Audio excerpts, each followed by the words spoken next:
जिस तरह से दल बदल हो रहे हैं और एक ही दिशा में हो रहे हैं, उसके पीछे जांच एजेंसियों की भूमिका सामने आती है। उससे यही लगता है कि बीजेपी में आने वाले नेता दल बदल से नहीं, धरपकड़ से लाए जा रहे हैं। दल बदल में राजनीति की स्वाभाविक बुराइयां होती हैं, पैसे से बिक जाना, समझौता कर लेना वगैरह वगैरह, मगर कभी कभी दल बदल में अलग से एक जज्बा भी होता है। अपनी अलग पार्टी बनाना, जनता के बीच जाकर समर्थन जुटाना और पुराने नेता को दिखा देना, सत्ता हासिल कर लेना वगैरह वगैरह। बीजेपी ने दल बदल से इस वाले जज्बे की हवा निकाल दी है।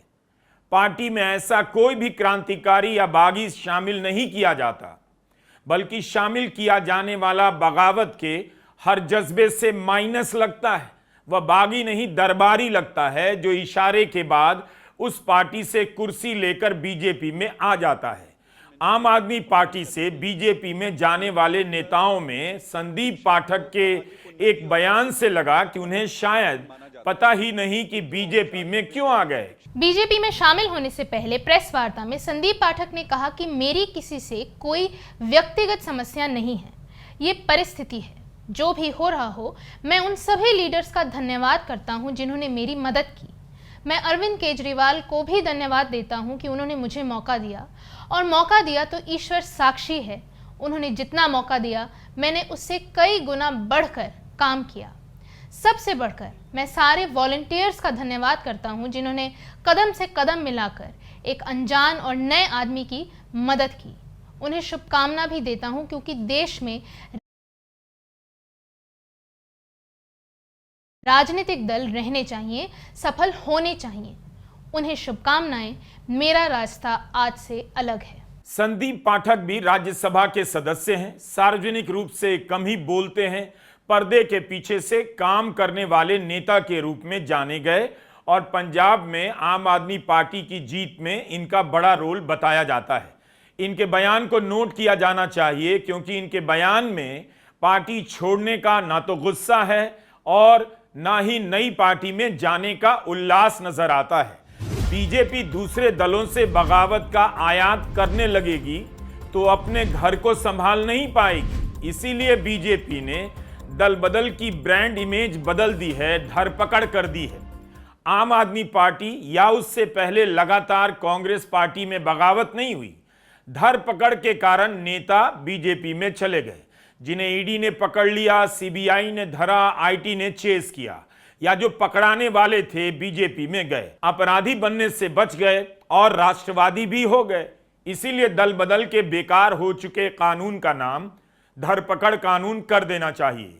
बीजेपी राजनीति का वो पुलिस स्टेशन है जिसमें दूसरे दलों में घूम रहे भ्रष्टाचारियों को पकड़कर लाया जाता है, ताकि वे भ्रष्टाचार का पैसा दूसरे दल में खर्च ना कर दें। इन जनाब ने बहुत अच्छा किया, छापा पड़ने के 10 दिनों के भीतर बीजेपी में चले गए। 15 अप्रैल को वित्तीय गड़बड़ियां करने के आरोप में इनके खिलाफ फेमा के तहत जांच हुई। गुरुग्राम, जालंधर में इनके 10 ठिकानों पर रेड हुई। लवली प्रोफेशनल यूनिवर्सिटी से जुड़ी इमारतों और इनके घर में भी छापे पड़े। आरोप लगा कि अपनी शैक्षणिक संस्थाओं के लिए विदेशी सोर्स से पैसा लिया है। वित्तीय गड़बड़ियों का हवाला दिया गया। उस समय आम आदमी पार्टी ने आरोप लगाया कि इसके पीछे राघव चड्ढा का हाथ है। रेड से करीब 2 हफ्ते पहले आपने राघव चड्ढा को राज्यसभा के उपनेता पद से हटा दिया था। इसके बाद अशोक मित्तल को उपनेता बनाया गया। वही अशोक मित्तल अब राघव चड्ढा के साथ साथ बीजेपी में चले गए। इन्होंने बीजेपी में जाकर आम आदमी पार्टी का नुकसान नहीं किया, बल्कि ईडी का नुकसान होने से बचा लिया। वरना ईडी के अफसरों को मई और जून के महीने में इनके खिलाफ जांच करने के लिए कितनी मेहनत करनी पड़ती। ईडी के छापे के दिन ही इन्हें बीजेपी में चले जाना चाहिए था, मगर भारत में इतनी देर कभी कभी हो जाती है। इसी तरह अगर आज मनीष सिसोदिया जी, सत्येंद्र जैन जी, तेजस्वी यादव, संजय राउत, फारूक अब्दुल्ला, के कविता, ये तमाम नेता अगर अपनी अपनी पार्टियां छोड़कर भारतीय जनता पार्टी में शामिल हो जाते हैं तो इन पर जितने मुकदमे चल रहे हैं, इनकम टैक्स के हों, पुलिस के हों, सीबीआई के हों, ईडी के हों, वो तमाम मुकदमे बंद हो जाएंगे। भारतीय जनता पार्टी एक ऐसी वॉशिंग मशीन है जो बिना डिटर्जेंट पाउडर के ही दमदार सफाई देती है। और यही चले गए उस वॉशिंग मशीन में। होर्मुज के ब्लॉक होने के बाद लगता है लोग गड़बड़ा गए हैं, बाथरूम छोड़कर वॉशिंग मशीन में नहाने लगे हैं। कम से कम इन्हें तो अपनी बात याद रखनी चाहिए थी और अपने साथ बीजेपी में किसी को लेकर नहीं जाना था, खासकर वैसे को जिसके यहां 10 दिन पहले छापा पड़ा था। इससे संदेह हो सकता है कि कहीं छापे वाले आपके यहां तो नहीं आ रहे थे। और इन्हें भी सोचना चाहिए था। बीजेपी के राष्ट्रीय अध्यक्ष अपने कर एंड कमलो बोध से आम आदमी पार्टी को तोड़कर बीजेपी में विलय करने वालों का स्वागत कर रहे हैं। जिस राज्यसभा के सदस्य के खिलाफ ईडी ने 10 दिन पहले छापे मारे, उन्हें बीजेपी में शामिल करा रहे हैं। राष्ट्रीय अध्यक्ष नितिन नवीन को पार्टी की नहीं, कम से कम ईडी की छवि की चिंता करनी चाहिए थी। इससे अपराध की अलग अलग श्रेणियों के समस्त अपराधियों को चोरी चुपके बीजेपी की सदस्यता लेकर रख लेने की प्रेरणा मिल सकती है। जैसे ही ईडी या पुलिस की टीम आएगी, बीजेपी की सदस्यता की पर्ची दिखाकर बच जाएंगे।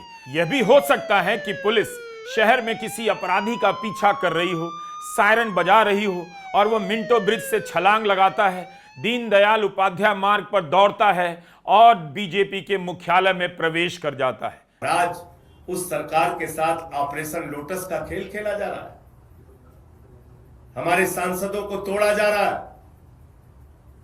उनको अपनी पार्टी में शामिल किया जा रहा है, ईडी सीबीआई का इस्तेमाल किया जा रहा है। आपको याद होगा भी कुछ दिन पहले, 2-3-4 दिन पहले अशोक मित्तल के यहां ईडी का छापा पड़ा।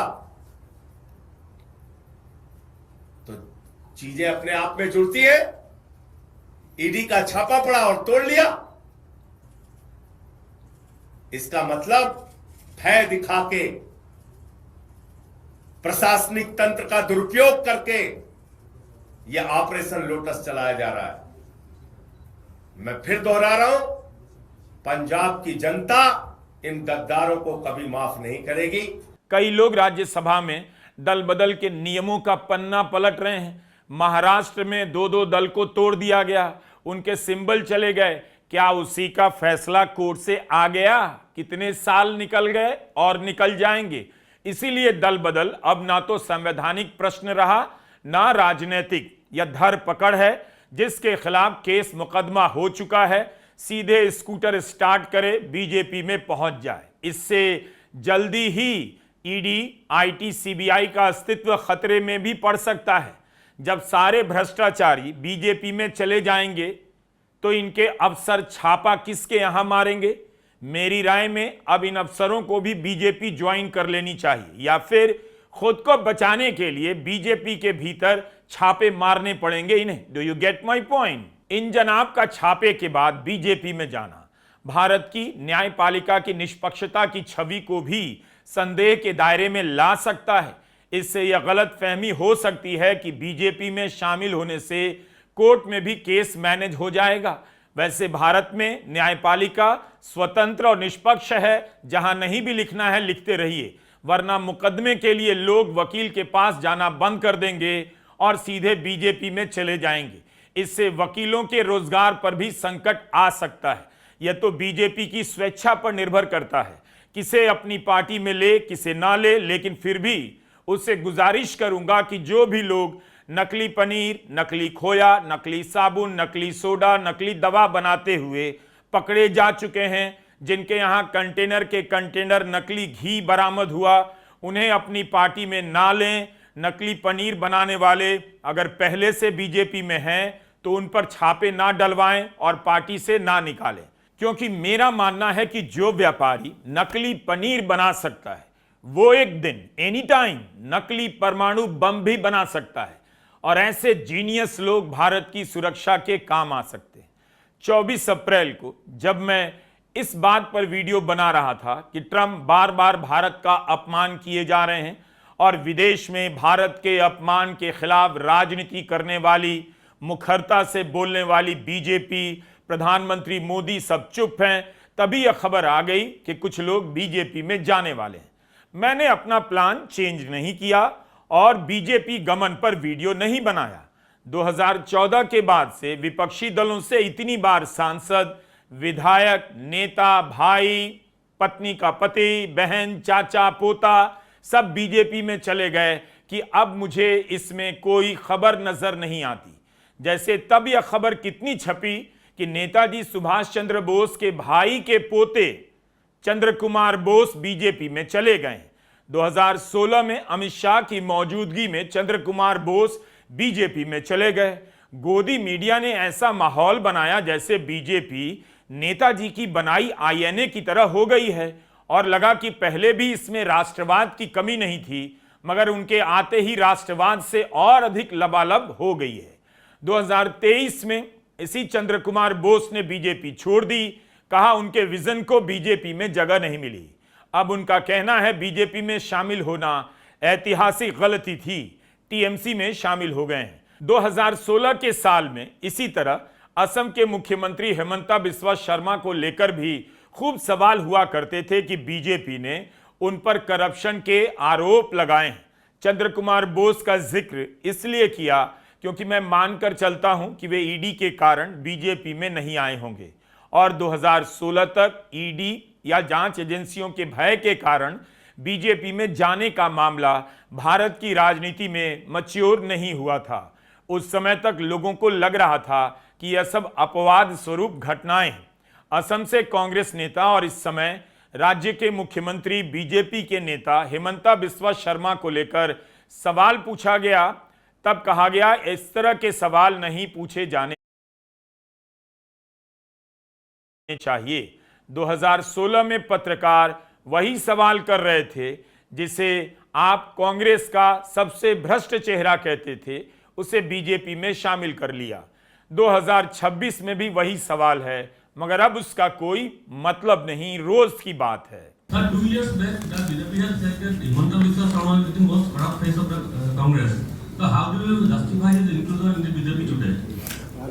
हेमंत जी ने हमें पूरा एक्सप्लेन किया है करप्शन किस तरह से होता था, और हमने डिटेल समझा भी है कि किस तरह से होता था करप्शन। उनका मुखिया करप्शन करता था, वो डिटेल एक्सप्लेन किया है। देखिए, मैंने कहा कि हम गोगाई सरकार के खिलाफ जितने भी करप्शन के चार्ज है इसकी जांच करेंगे। एक बार मैं स्पेसिफिक ही कह रहा हूं, चार्ज है इसकी जांच करेंगे। एक बार मैं स्पेसिफिक ही कह रहा हूं कि गोगाई सरकार के खिलाफ जितने भी चार्ज है इसकी जांच करेंगे, और करप्शन का दायित्व तो हमेशा जो सरकार का मुखिया होता है उसका होता है। और हिसाब से हिमंत शर्मा जी करप्ट थे या नहीं थे? चले भैया, आखिरी सवाल 2014 अमित भाई जवाब दीजिए। जी मैं जवाब देना नहीं चाहता इसका, इस तरह से क्वेश्चन नहीं करते भैया। मेरी मान्यता से क्या होता है भाई, हमने कहा जांच करेंगे तो जो होगा इसकी जांच होगी।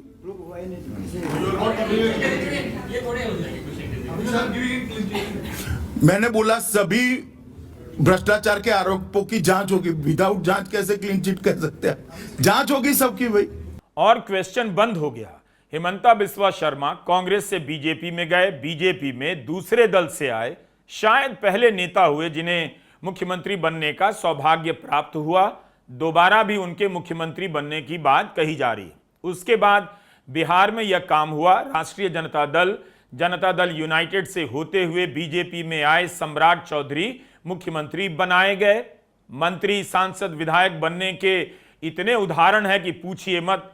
लेकिन बीजेपी को ही एक श्वेत पत्र जारी कर देना चाहिए कि उसकी पार्टी में 2014 के बाद किस किस दल से कितने नेता आए, विधायक आए, सांसद आए। 2024 के लोकसभा चुनाव में मल्लिकार्जुन खड़गे ने एक आंकड़ा दिया कि 400 से अधिक विधायक एजेंसियों के भय के कारण बीजेपी में चले गए हैं। 411 एमएलए को 10 साल में उन्होंने अपने तरफ लिया। अब मैं ये नहीं कहता कितना पैसा दे के खरीदे, क्या करे, वो नहीं, लेकिन आपको तो मालूम है कितने सरकारें हमारे इलेक्टेड थे, जैसा कि मध्य प्रदेश, कर्नाटक, मणिपुर, गोवा, उत्तराखंड, ये सब आप जानते हैं कैसे गिरे ये। तो मैंने 24 अप्रैल 2026 को इस घटना पर वीडियो नहीं बनाया कि आम आदमी पार्टी के कई राज्यसभा नेता बीजेपी में चले गए। एक कारण तो यह था कि ऐसा बहुत बार हो चुका है, दूसरा कि कई बार देखा गया है बीजेपी इवेंट ही सेटअप कर देती है, इवेंट को कंटेंट के रूप में उपलब्ध कराती है और फिर सारी खबरें गायब हो जाती हैं, उसी की चर्चा चलने लग जाती है। 2014 में यह खबर हुआ करती थी कि कोई अपनी पार्टी छोड़कर बीजेपी में चला गया। शशि थरूर कांग्रेस में है, अभी तक नहीं गए, कभी उन्होंने बात नहीं की, लेकिन उनकी चर्चा भी इस संदर्भ में चला दी जाती है। और अगर किसी कारण से चले भी गए तब भी यह खबर नहीं कि शशि थरूर या कोई भी बीजेपी में चला गया। खबर यह है कि बीजेपी बुलाती रही, पुचकारती रही, धमकाती रही, तब भी ये बंदा बीजेपी में नहीं गया। ये न्यूज़ है, इसलिए यह दल बदल नहीं, पार्टी से बगावत नहीं, धरपकड़ है। 27 मार्च 2024 को इंडियन एक्सप्रेस में आनंद मोहन जे की यह रिपोर्ट छपी और आप इस रिपोर्ट को 20 साल बाद पढ़िएगा, जब सब खत्म हो चुका होगा तब पढ़िएगा। इसमें बताया गया है कि मध्य प्रदेश में कांग्रेस के 16,000 कार्यकर्ताओं को बीजेपी ने शामिल करा लिया। इनमें 2,000 नेता स्तर के कार्यकर्ता हैं। 2014 से 24 के बीच मध्य प्रदेश में कांग्रेस के 35 विधायक बीजेपी में शामिल हो चुके हैं। 2024 लोकसभा चुनाव के ठीक पहले इंदौर से कांग्रेस उम्मीदवार अक्षय बाम ने अपना नामांकन वापस लिया, बीजेपी में चले गए। इतनी अधिक मात्रा में कांग्रेस बीजेपी के भीतर आ चुकी है और अब उसमें 100 ग्राम आम आदमी पार्टी से, 50 ग्राम तृणमूल से, 20 ग्राम बसपा से आ ही जाए तो क्या फर्क पड़ता है। बीजेपी का जो कार्यकर्ता कुर्सियां लगा रहा था वो 2-4 कुर्सियां और लगा देगा। क्या यह कम बड़ी बात है? उसका काम तब भी खत्म नहीं होगा जबकि जमाना एआई का आ चुका है। ऑपरेशन लोटस की कितनी चर्चा होती रहती है, अब लोगों को याद भी नहीं होगा किस बात का ऑपरेशन फेल कब हुआ, सफल कब हुआ। इन सब के पीछे जो सिस्टम काम कर रहा है उसे अब भारत की जनता समझने की बौद्धिक क्षमता खो चुकी है। जब वो ट्रंप के अपमान को नहीं समझ पा रही तो उसे धरपकड़ का अभियान कैसे समझ में आ जाएगा। यह कैसे हो सकता है कि आप गणित में फेल हो जाएं और फिजिक्स में टॉप कर जाएं। तो आम आदमी पार्टी के राज्यसभा सांसदों का बीजेपी में जाना कोई बहुत बड़ी खबर तो नहीं थी। हो सकता है अभी जब इनके पॉडकास्ट इंटरव्यू शुरू होंगे, हर हफ्ते आएंगे, हर दिन आएंगे, तो कुछ कुछ हेडलाइन निकलने लगे, वरना अभी तो नहीं लगती। उनके लिए खबर थी, उनके लिए जो इस पर डिबेट नहीं कर सकते थे कि ट्रंप ने भारत को नरक का द्वार कहा, तो प्रधानमंत्री मोदी से कैसे पूछें कि आप चुप क्यों हैं। उस खबर से ध्यान हटाने के लिए बेशक इस खबर का रोल नजर आया। बहुत कम राजनीतिक दल डिबेट के लिए टॉपिक जनरेट कर पाते हैं, इतनी योग्यता हर दल में नहीं होती। इनमें से कुछ के प्रो बीजेपी होने की चर्चा बहुत पहले से चल रही थी। अब लग रहा है जिनकी चर्चा नहीं चल रही थी उनकी भी बीजेपी से चर्चा चल रही थी। आम आदमी पार्टी के कई नेता पहले भी बीजेपी में गए हैं, बीजेपी में जाने के कारण हेडलाइन भी बने हैं।